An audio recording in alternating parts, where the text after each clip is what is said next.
Hi, Deborah. I'm so glad that you are here. We're going to talk about something that is common to both of us, and that is discussing the health of our kids. So you have a book called How to Keep Your Daughter from Slamming the Door, and I know that's awesome. It's a beautiful cover. Thank you.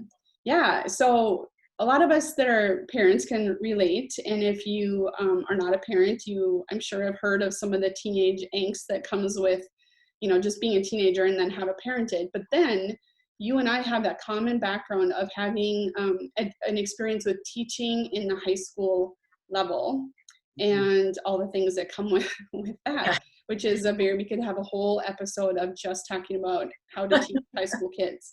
So, but the focus of our talk today is on girls and the teenage brain. And I know a lot of these things will totally correlate to boys and girls, of course.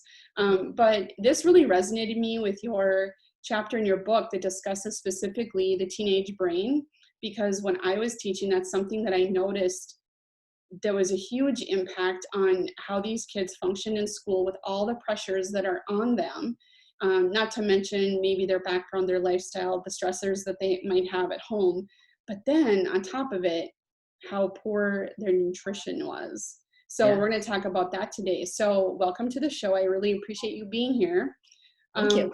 What can you tell us about this? Like, give me, how did you get into doing this? Well, the thing is that when you're teaching, usually you don't see the parents until there's a problem. Right. And when my parents would come in to talk with me and the kids would be there for conference, the parents would already be mad and the kids would already be mad, so they'd be banging heads. So before they could have a solution, I had to be able to tell them, I had to get them to talk to each other. Once they could talk to each other, then we could talk about how to fix whatever behavioral or academic problem it was. And as a young teacher, of course, I made plenty of mistakes, but I ended up developing an arsenal of skills, which I'm sure you're familiar with. And what I didn't understand was that in general, people don't have those skills because they're not trying it on different kids in different situations and following up with their results. And also when you're parenting, because we're both parents of girls, it's different when you are in the hot seat and your child is the person who's being snarky and you're reacting to it. And I'd like to say that I can take all my skills and say, yeah, no, I have no problems like that because I know what to do. Right. But no, you react when it comes at you out of the blue. It's what you do with it after that you can develop the skills for. For sure. So how did the nutrition play a part? What did you see in your classroom setting with that? How did that become a part of what you look at? Well, that's kind of a multi-thread fabric. For sure. I was teaching biology, so obviously there was a large health component to that. And then I, many years ago, started teaching environmental science, and I saw movies like Food Inc., which, by the way, I totally recommend people watch that because it is a real eye-opener. It's very hard to watch, but it's very hard to watch. An eye-opener. And I recommend you share it with your kids, but not until you see it first. Right. You should watch it first so you can walk them through the parts that are a little harsh. And I don't recommend it for middle school or younger. Yeah. That's too much. I would agree. Although I've been in parent-teacher conferences where the parents are going, we're not allowed to go to fast food anymore because of you. There you go. Yes. That's a win. So that was one aspect of it. And then I ended up getting Lyme disease, which actually interrupted my teaching career because I was confined to the couch. And I was ill for a pretty long time I was on antibiotics basically from June to September, which is a really long time. But back then they were still fiddling around with what to do with it. And I got better, went back to teaching, and then doing my own research, I found that there are ways to cure Lyme disease without using antibiotics. And when I got it again about 5 years later, I said I wanted to do it without antibiotics because I'm pretty sure that caused me a lot of my troubles. Mm-hmm. I ended up with the first bout with a cardiologist who is going to fit me with a pacemaker when the Lyme disease was gone. I was in my 40s. I was going, isn't that for like old people? You know? Right. But when the Lyme disease went away and I stopped the antibiotics, that all cleared up. So here, fast forward 5 years, and I've got Lyme disease again, and I wanted to do it on my own. So I went to a naturopath. And she was saying, no, you need to be on antibiotics. And I said, I'm not doing that. So you can either help me with what I'm going to do, or I'm going to do it by myself. So she said, Mm-hmm. no, I'll do it with you.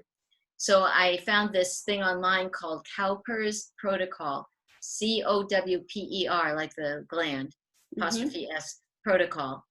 And it laid out all these things that you should do in terms of getting rid of it on your own. So she modified it for me. The doctor modified it for me, and then said, if you're going to do this, you have to have an end date. Like, if you're not cured by this date, then you need to go on antibiotics. Mm-hmm. And you have to clean up your diet. It has to be pure.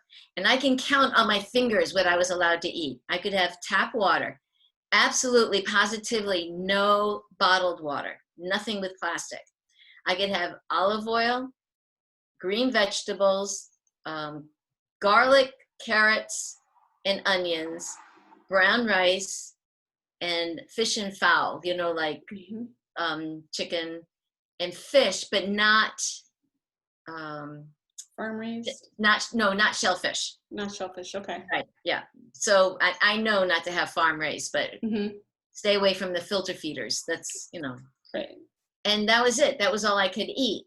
And that, I ended up relying on to keep my sanity, a technique I had used with my daughter for, using, like this, Venn diagrams, for when we went shopping for clothing. And I had this epiphany once when I was teaching this in one of my classes. I could be using this at home. So I would say to my daughter, these are the clothes that you love, and these are the clothes that I love. And that part right there, that's what we're going to buy. Right. No arguing, because you know that whatever we bring home, you're going to love. Mm-hmm. And we had little rules, like she had to try on everything that I asked her to, and I had to let her try on anything she wanted. But we only brought home the stuff we both loved, and it saved us so much heartache over the years. So I did that with my Venn diagram. I made a Venn diagram of all the foods I was allowed, and then all the foods that I love, and then the intersecting section was what I ate. Okay. So it saved me from feeling deprived because it was all foods I loved. Yes. Okay. Fast forward, Lyme disease is cured and I'm all set, and the doctor says, okay, so you can go back to living normally. I ate crap for like a month and I got so sick. Mm-hmm. And then I realized it was the food. So I went back to the naturopath, and she said, do an elimination diet. And for those of you who aren't familiar with that, you cut out something for 3 weeks, 100%. You don't have it in your diet for 3 weeks. And then on the end of the 3rd week, you have 3 portions of it over the course of 1 day, and then see if you have symptoms. That's how I found out I needed to be gluten-free, which was difficult because you don't react right away. For me, I react to the gluten like 2 or 3 days later.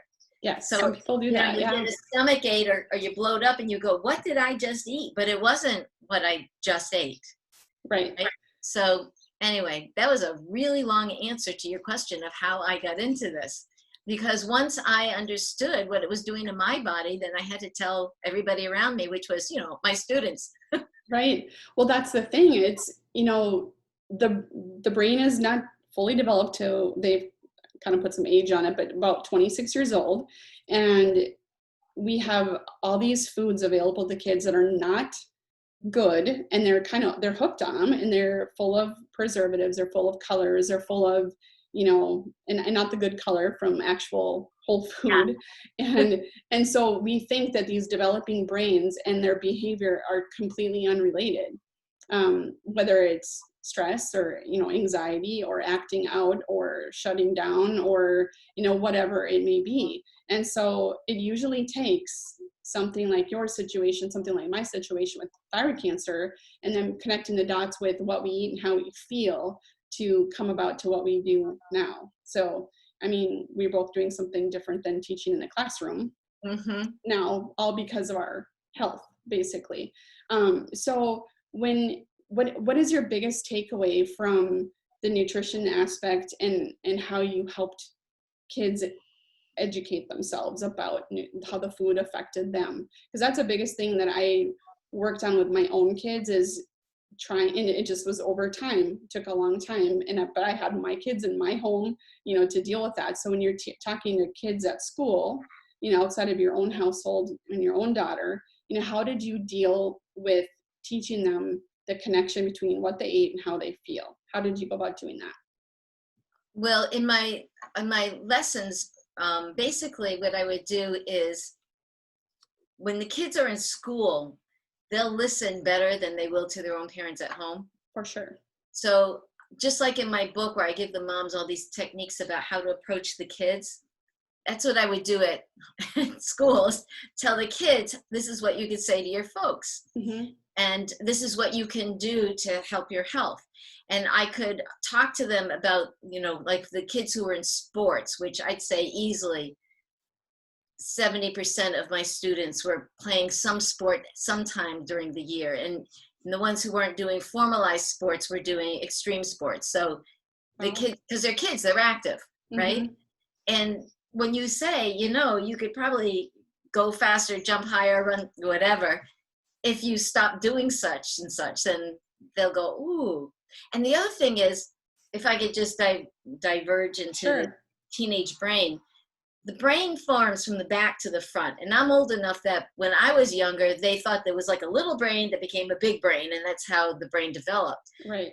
But over the years, they've understood it goes from the back to the front. And when the first thing that develops is their risk-taking behavior and instant gratification behavior, and or centers. And the last thing to develop is the frontal lobe, which is your logic and reasoning, which obviously is a cosmic joke. But it turns out that if you tell kids that they react this way, then they will make different choices. Are they going to make the right choice all the time? No. But if they understand that they're being driven by something that is not supposed to be driving them, they can make better decisions. So by all means, I recommend having the conversations with them. The other thing was, I came up with the years, again, I'm old enough that my school didn't have girls' sports when I was, I am that old. And you don't look it. Well, thank you. And look, see all that clean eating. Exactly. So they started having girls' sports when I was probably a sophomore or junior in high school. And back then, as we came up through my college years and then my early adult years, they started introducing things like carb loading and saying, eat all these carbs and it'll give you all this energy tomorrow. But what we know is that carb loading makes you shoot up and then drop. Right. And that is completely the wrong way to go. So I can have conversations like that with my kids who wanted to be athletic and say to them, if you do carb loading, it's going to interfere with your performance tomorrow. What you need to do is eat this balanced diet, and this is what I'm teaching you in school. You're taking notes on it. Go home and talk to your folks. And that's what would happen to help them. That's great that you had time in your curriculum to do that, because I know for me, where I taught, it wasn't in, the standards talking about nutrition. And then the nutrition that was taught in health class is very different than how I practice now and what I believe to be real nutrition, how we should be eating and teaching our kids how to eat. But that whole, the whole aspect of having, or the thought process behind carb loading, or, just bulking up the energy in the form of carbohydrates, whether they're good for you, carbohydrates, or not so good for you.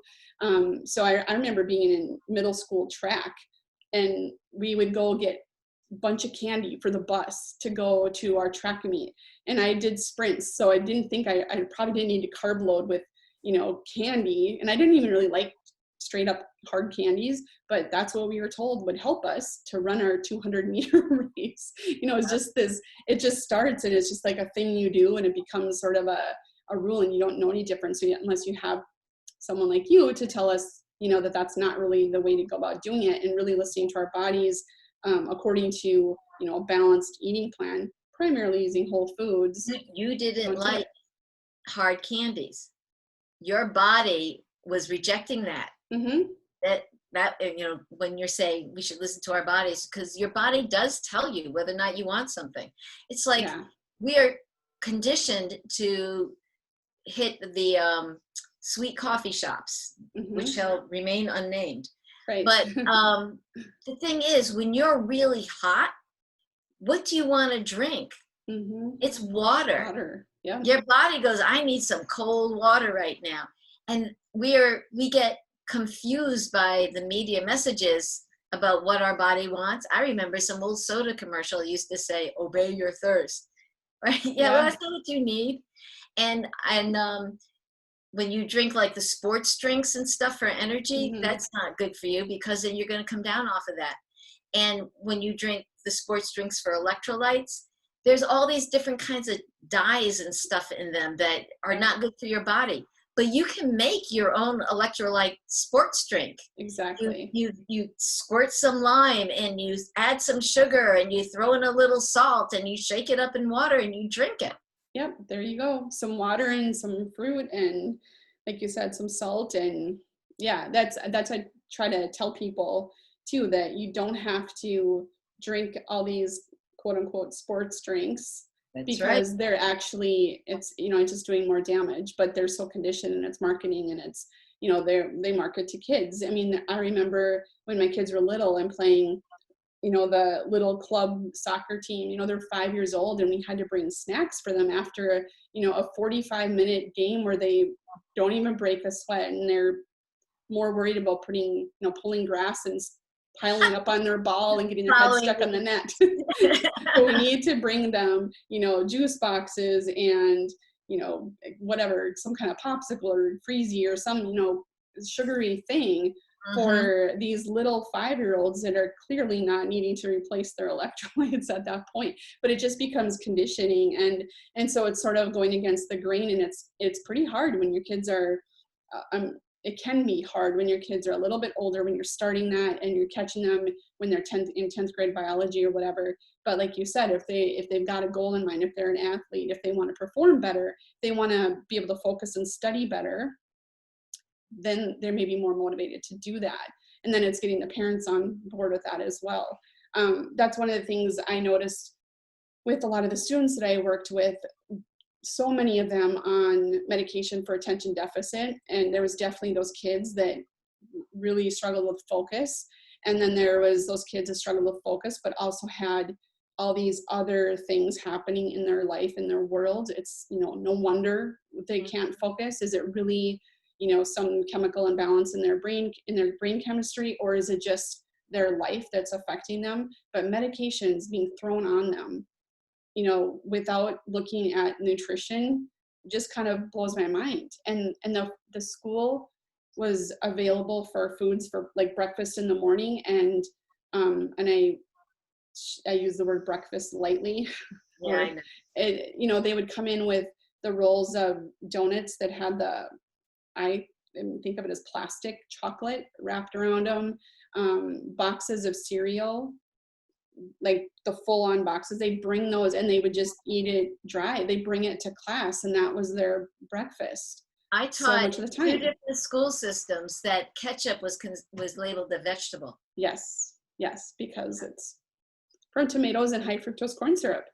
Apparently that's a good vegetable. Yeah. So that's the thing that I really noticed with dealing with kids. And so I tried to sprinkle it in when we would talk about, the energy cycles and that type of thing, but I didn't have that time to really dig into the nutrition. That was left to the health, the health teachers. And then they had their set curriculum, so I am really glad that you're able to speak a little differently about that with your students and wherever you taught. So that's really also I've taught while the standards were being developed. Okay. So yeah, it was much easier to teach the kids what they needed to know and to put that component into your science lessons of how it applies to their lives, which that's not one of the standards. No. Yeah. So you But gotta if you're wait going with to a make little it real, freedom. exactly. If you're going to make it realistic for the kids, it has to be something that they can use for themselves. That's just the bottom line about it. Exactly. And that's one of the reasons why a lot of teachers in my generation get out of teaching, because we're not teaching the kids, we're teaching the standards. Hmm. So anyway, I'm going to get off that bandwagon. I will go back to what you were talking about with food additives. And the junk food that they used to serve in schools. A lot of them have gotten a lot better. They serve Hmm. fruit and vegetables and stuff. But I remember it being something that was supposed to be deep fried, which wasn't deep fried, covered in some kind of a batter. You didn't really know what was inside of it, and it had a sauce to put on it so it masked it a little bit. And then soggy French fries, and nothing green. Right. Now they're trying to make it more like that. So, and if you don't make those other options available to the kids, they won't go for it. True. Right? They won't reach for it. Plus, I don't know how it is in other states, but in Connecticut, well, at least when I was in Hartford, for sure, the vendors who sell the junk food outside the school, they were given a boundary that they couldn't cross. That there was a certain, I don't know how many feet or yards or whatever, that they couldn't be on to the school grounds if they're going to sell junk food. And then over the years, I saw the junk food machines taken out. There used to be junk food vending machines as a source of income all over the place, but all those are gone. And some of them offer water bottles and things like that. Sure. But so I've seen some big changes, but still, we are a media-driven culture, and the commercials make people think, "Ooh, this will make it better." I remember being a young mother trying to figure out what to do for my daughter and thinking, "Oh, that commercial makes it look like it's important." This was obviously before I was teaching environmental science. Right. Right. So that's the thing, we think that certain foods give us energy. We don't think about, if you just eat balanced and balance your blood sugar, you can have energy just from that. And then the other component I saw teaching high school kids was not only what they were eating, but also their sleep patterns. I mean, we know that teenagers can have weird sleep patterns in general, but with gaming and social media and stuff, I mean, there were kids I know that probably did not go to sleep all night long, and then again they come to school and then they're expected to perform. You see it right here on them. Yes, it's terrible, right under their eyes. They're sleeping in class. They're trying to get energy by drinking some Red Bulls or energy drinks or sugary foods or whatever it is, just nothing that's beneficial to them. And it's just this vicious cycle. I say that all the time on this podcast, vicious cycle. There's so many vicious cycles. But when we have these that are affecting our kids at this age, and then all the pressures that are on them to perform at a whole different level than what we had to perform in school, like getting into college is a huge deal. Where, I mean, it was a big deal to go to college, for anybody when I went to college, but it wasn't like, this super feat to get into all the schools now. And now it's just high stakes for everything. There's a whole industry around getting people into college now. Exactly. And it's, if you're going to a really good state university, it shouldn't be like you're getting into Oxford University. I mean, but it's not like that exactly, but it's high stakes, it's very high stakes, and there's so much pressure, so much demand, kind of going back to, the standards and that kind of thing. Again, we don't want to go down that road. That could be a whole other episode, but, but we want to help them deal with these pressures and stresses that are put on them.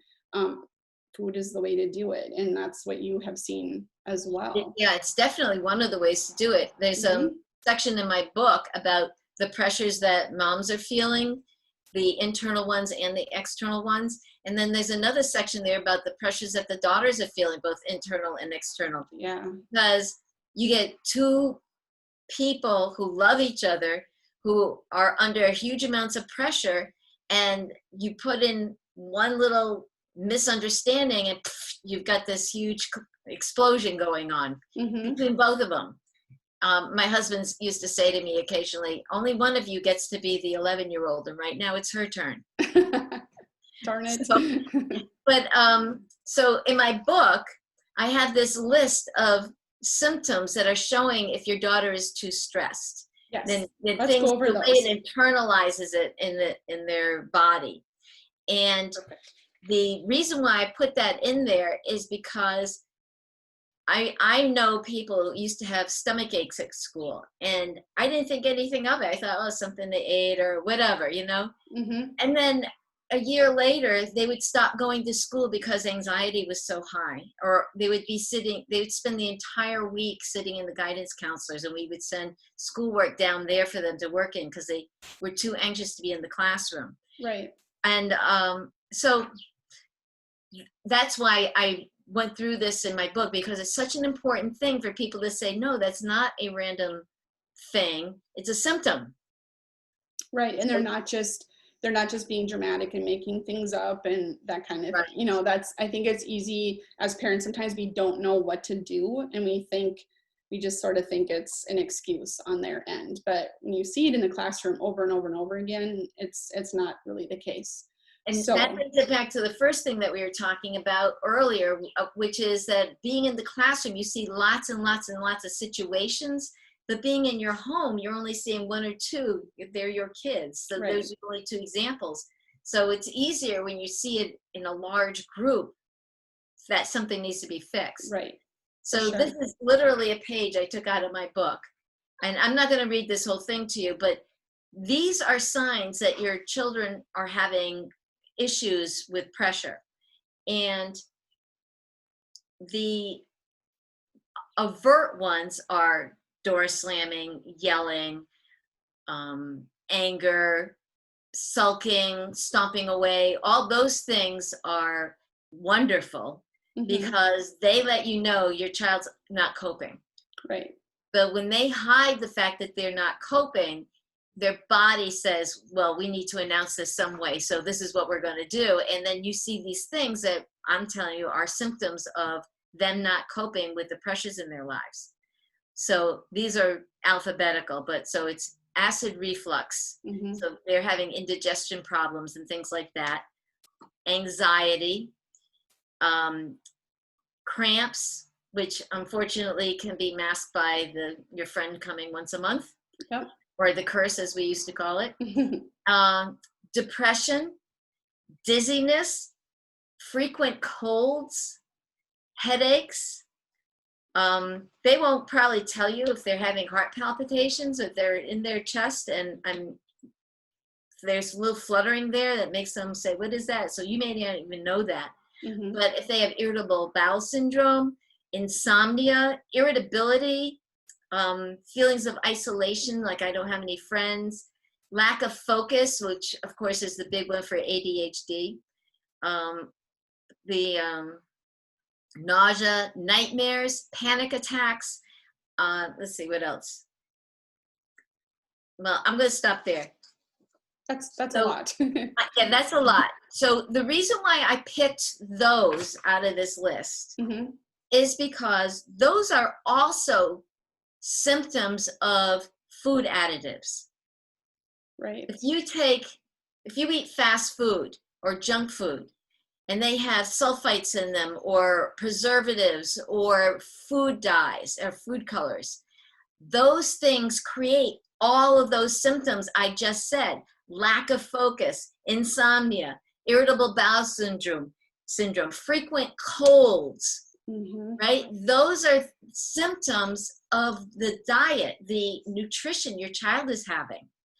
And if you're going to change things in your house and say, well, I need to get rid of that, I have a couple of ways you can approach this, because you probably will realize that if you take stuff away cold turkey and say, we're going to be better now, then you'll get a lot of blowback. Yes. So my suggestion is that the parents look at that list in the book and say, well, which one of those symptoms do I have?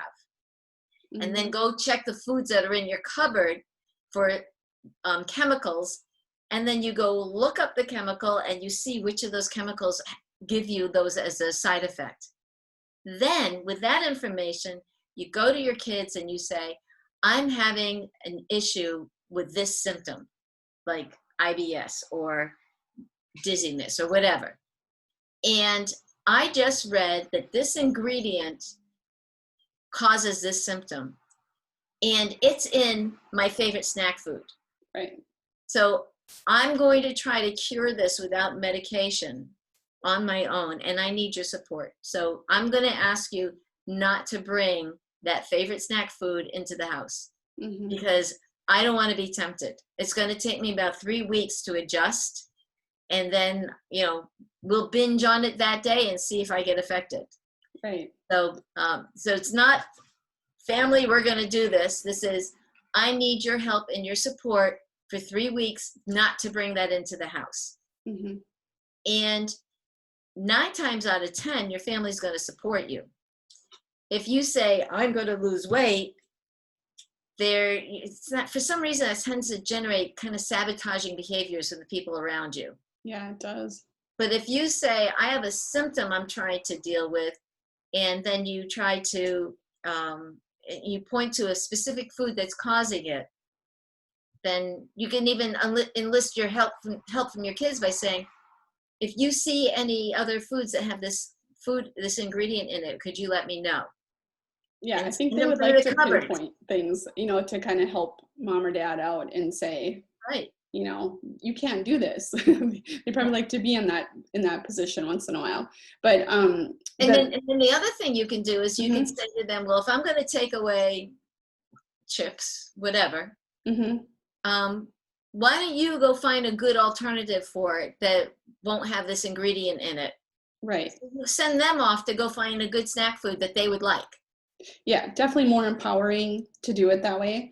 And the other thing that I would point out and kind of stress to people is that you might know someone who, when they eat food colors, for example, like yellow dye number 5 or red 40 or whatever, I think it's red 40, where they can have that snack, say they have fruit snacks or something like that, and you know, 5 minutes later they have outbursts or tantrums, or, you know, I've seen very, very extreme symptoms from those things, but other people can have it a lot more underlying. Like it's sort of like, I don't know if that's really my symptom or if what is causing it. So everybody can manifest those symptoms very, very differently. And just because you don't notice, you don't all of a sudden drop down on the floor and have a tantrum after eating a certain food, doesn't mean it doesn't affect you. And you That's have like to me with the be a detective.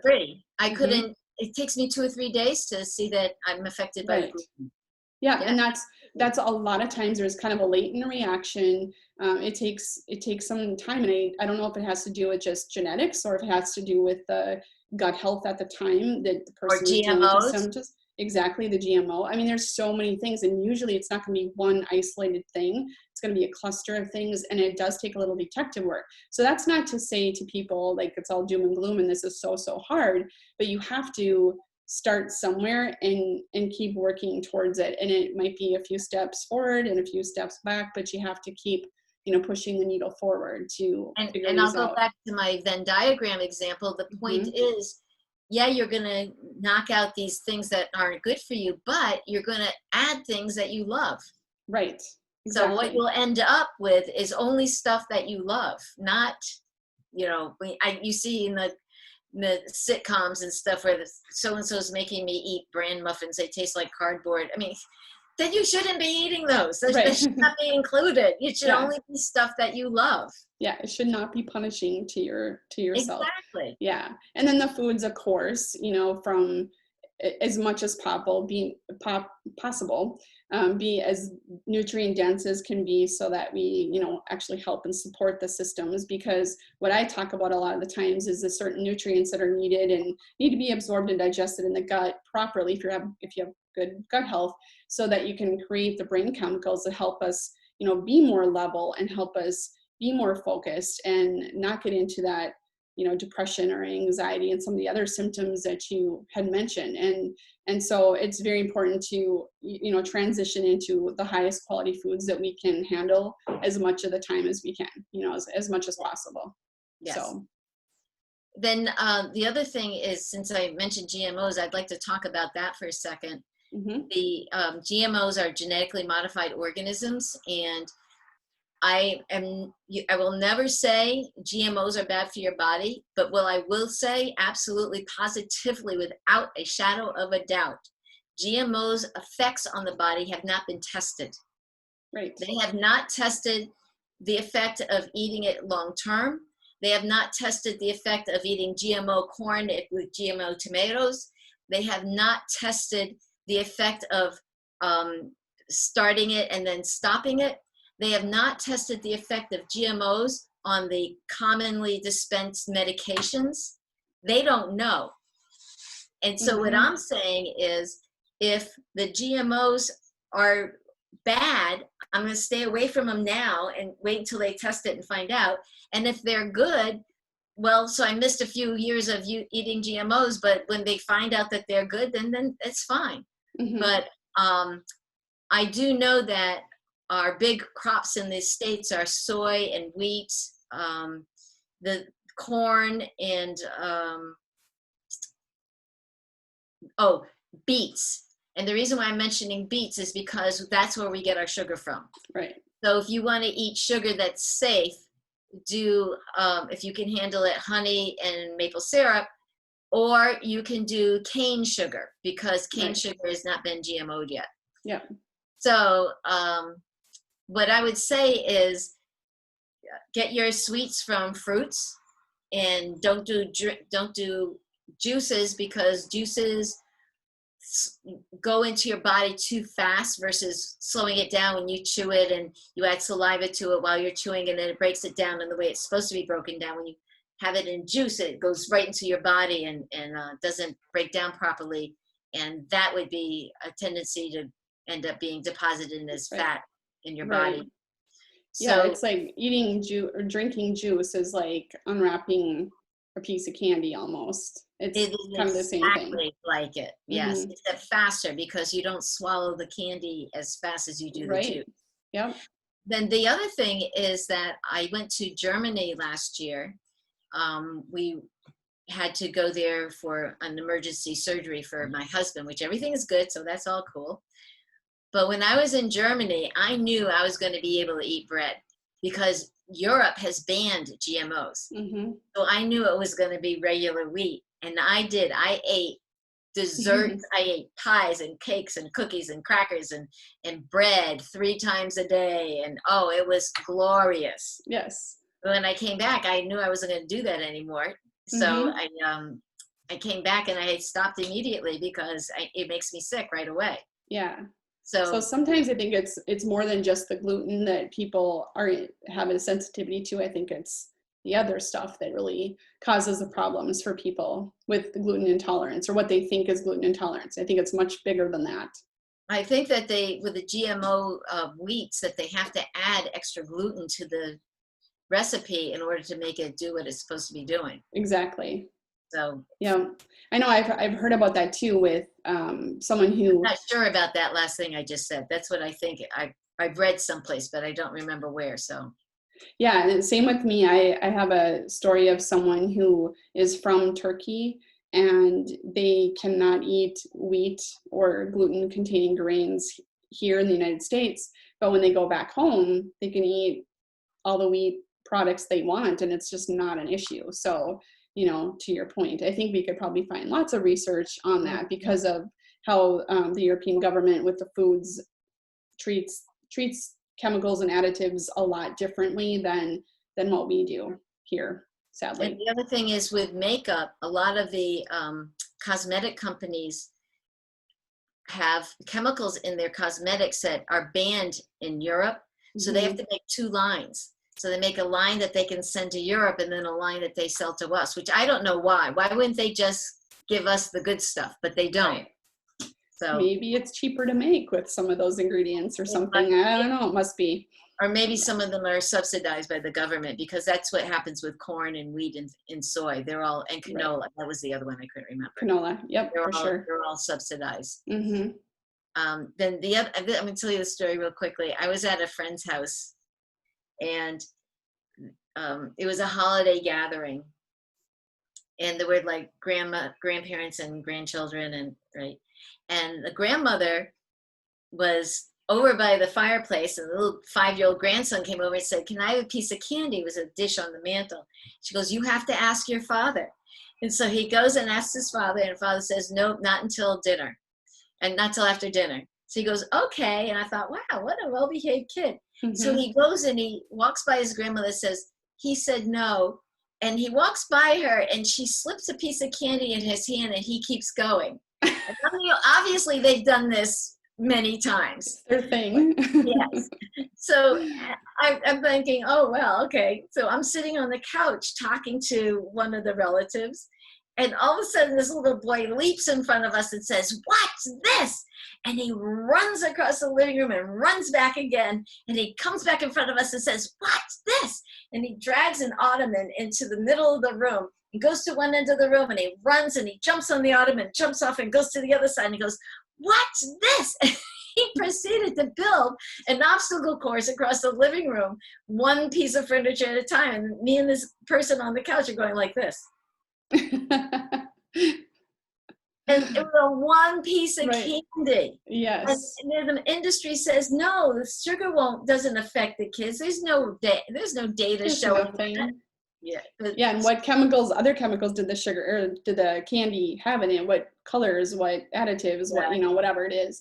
So yeah, it's interesting, but I think it's so, I don't know, it's so insidious that's everywhere that we don't really know what's causing what, and that's why it's hard to identify. And I think that that's why a lot of times parents will throw up their hands and say, okay, we need to do something. They need to focus in school. They need to get their grades better, whatever it is.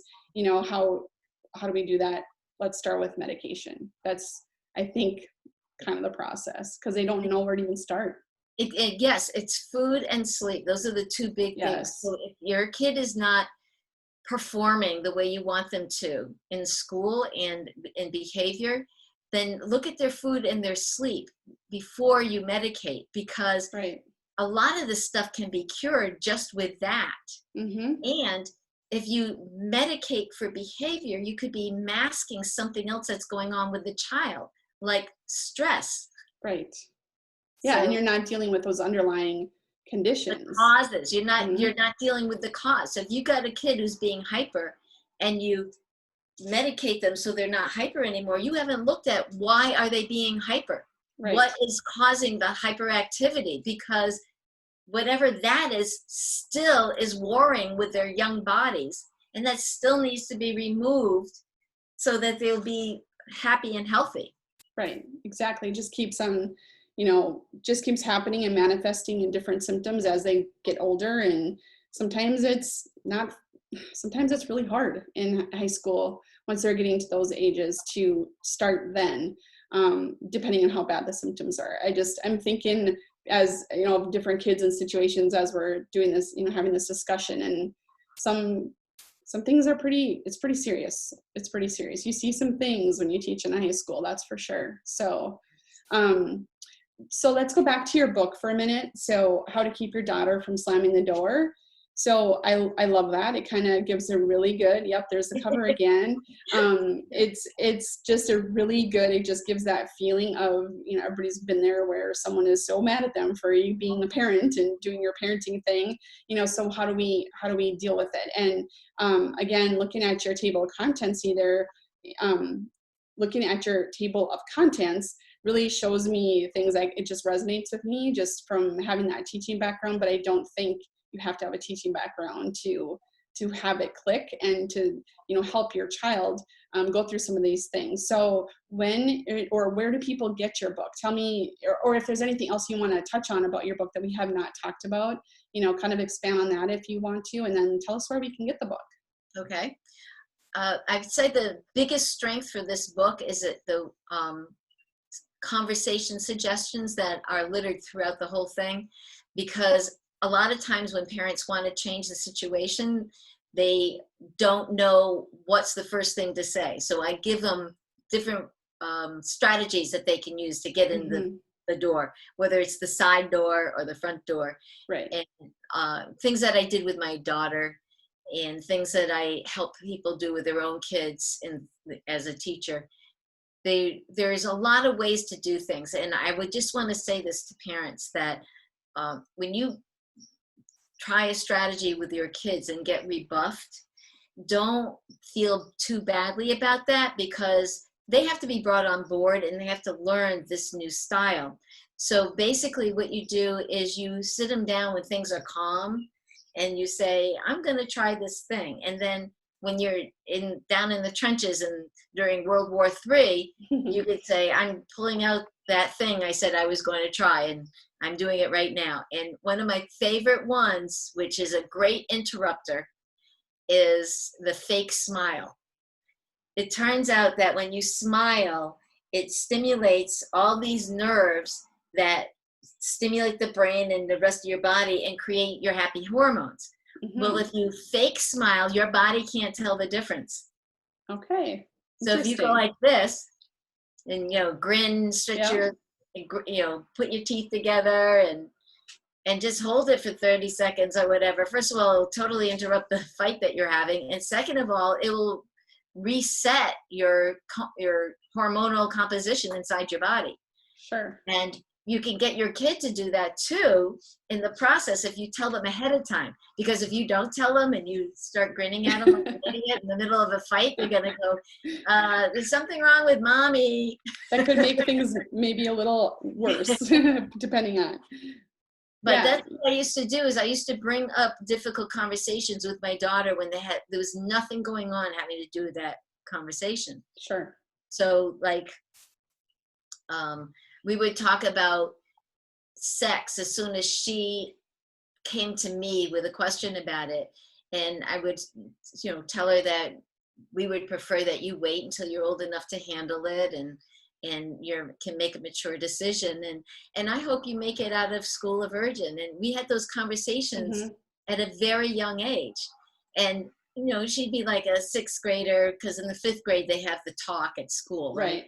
So that's when I started having my talks with her. Yeah. And I'd say, I hope you make it out of school as a virgin. She'd go, oh, I will, Mom, don't you worry. But when she was in the 8th grade, she was in a very small school. And so she had been tapped to play varsity basketball, because she was a very good ball player. And the older boys started to notice her. Okay. And she was getting attention in all different directions, and it was uncomfortable for her because she wasn't used to that blatant kind of stuff. Plus, she was 13, and they were 16. That's a huge difference. Yeah.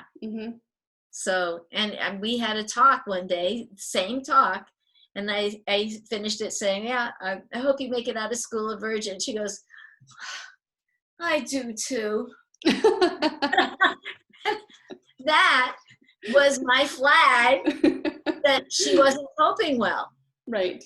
And so you start the conversations at a time where it doesn't matter. And then you can see, you have a what do you call it, baseline data. Right. So you can see changes as it comes along. Yeah, so there's a little shift in her, what she's feeling. And so you can try headed off the past if you're having these open conversations. That's right. And then to address what was going on with her, sometimes I say, what's going on with you? But usually you say, what's going on with you? What's the response you get? Oh, nothing. I'm fine. Yeah. So what I would do is say, how is your best friend handling that? And then she would take the focus off of herself and put it on this other person. And they can't help but talk about the things that are next to their heart and their angst. And so they'll talk about them with somebody else. So that way you can bring up topics like going through the side door instead of the front door, and they will talk about the things, and the things they raise are the things they are dealing with. Right. when you say to them, so what are you dealing with? They're like, I don't know. That feeling of overwhelm empties their mind and doesn't give them anything to say to you. But when you say, what are they dealing with?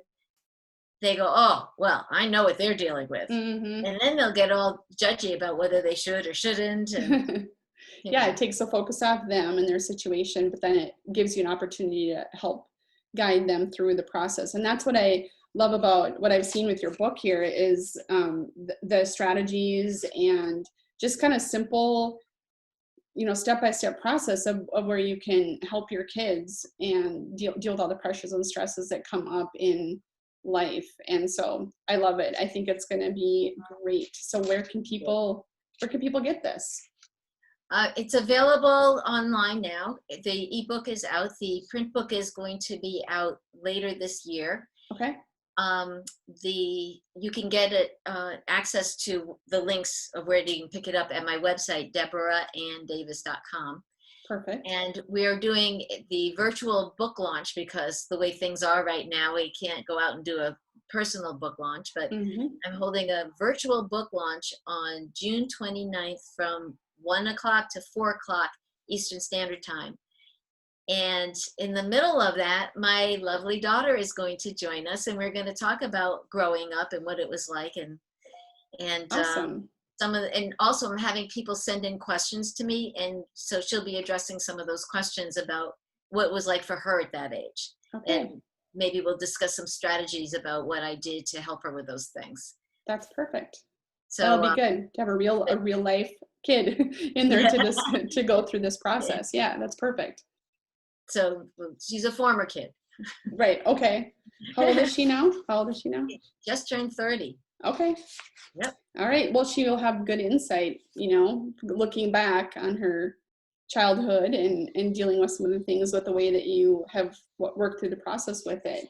All right. And so you can have it so you can, I'll send you the link to the registration page, and you could post that below the video. Yeah, we'll have all this in the show notes, but it's deborahanndavis.com. And that's where the book will be accessible. And then, yes, put the registration link for the virtual book signing. We'll get that in there. I figured out a way to do an autograph electronically and email it to people. Oh, that's really cool. I know. Awesome. Yeah, we'll have to talk about that. And then a limited number of these. Okay. Of the actual paperback of the book. That's perfect. All right. Well, is there anything else you'd like to touch on, or anything we haven't covered on how to contact you or anything like that? Is there any other? If anybody has any questions, they can send me emails at info@deborahanndavis.com. Okay. And I'm on all the social media. Plus, I have a mom group, the Mom Meetup, Raising Confident Girls, and I'd like to invite any of your listeners who'd like to join that to go ahead and look it up and join. Perfect. It's a really nice, supportive community. Awesome. Great. Yeah, we'll put that link in the show notes as well. So anyway, I appreciate you being here. It was a great conversation. I have a feeling we could talk all day long about teaching science in the high school and how to handle kids, but we better end it for now. So thank you again for being here. Thank you so much for having me. I loved it. You're welcome. Okay.